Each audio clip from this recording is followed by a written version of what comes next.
producer, responsible for Presley #1s like Big Hunk of Love and It's Now or Never. In fact, when Mark was 9, Chet had already produced 2 #1s. So when Rocksteady followed Mark to Nashville to play alongside Chet in Would You Believe His Garage, it wasn't so much a visit, more of a pilgrimage. First, though, Knopfler remembers his formative years. Yeah, well, when I first started learning how to play, I mean, me and a mate from Jeff Sadler from school, we'd go around at Jeff's house and we'd be going... and just learning the very basics. He had some Chet Atkins records, and as well as a lot of other records, people that I loved. But Chet Atkins was, for guitar players, Chet Atkins was always way out there, you know, ahead. You just have no, even if you became, you know, a great, you know, player in terms of flying about, Chet Atkins was always something else.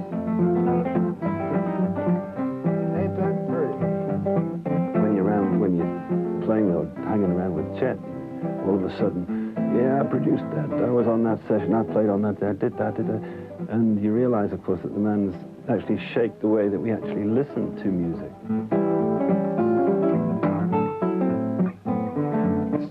So it's different. I guess his right hand is probably, in that sense, it's stronger. It's hitting the guitar maybe a little bit harder. And my left hand is strong. I'm left-handed anyway, even though I play right-handed. So I've got a lot of strength in the left hand. You know, there to be able to...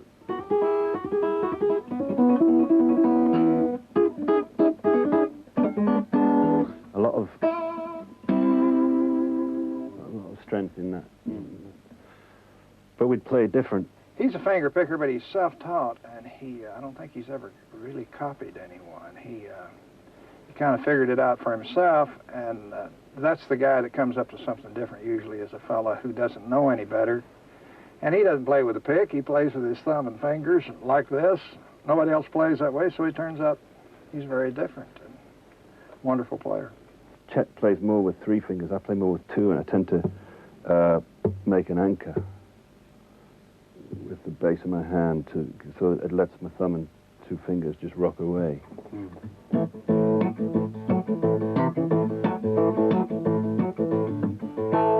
And Chet would probably use an extra finger, and you can do these marvelous harmonic runs and things. You make guitar sound like a harp. A little Georgian music fan like me, this is all very nice.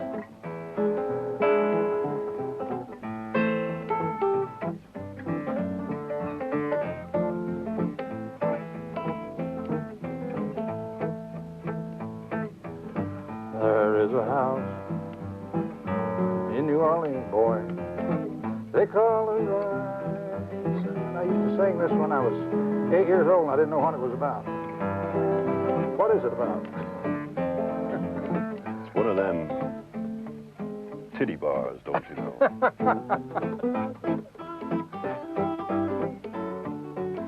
I thought it was just a house. I didn't know it was one of those houses.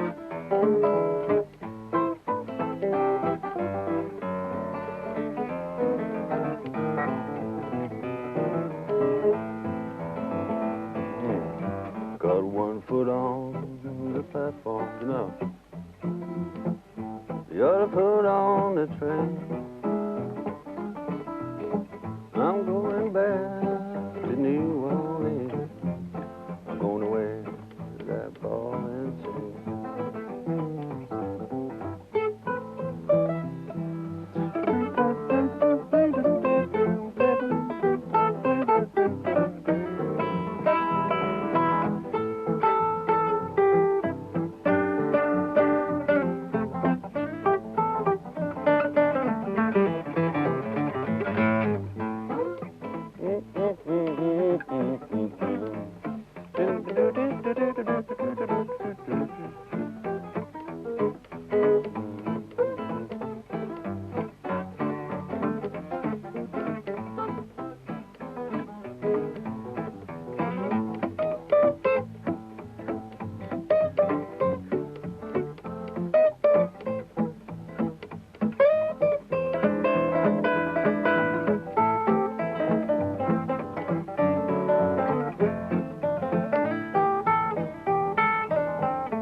prove an inspiring combination.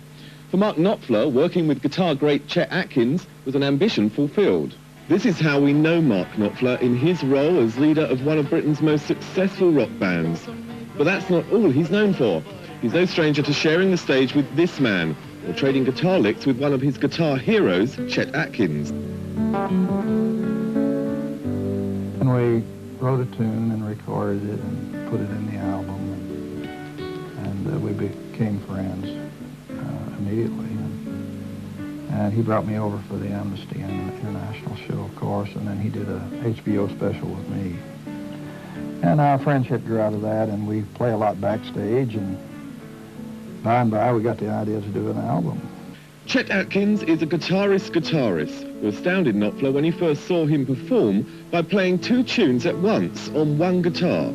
I still didn't really believe it, I think, until I actually saw Chet play in, when his fan club organised a concert. He hired a theatre in London a few years ago, and it's a long time back now.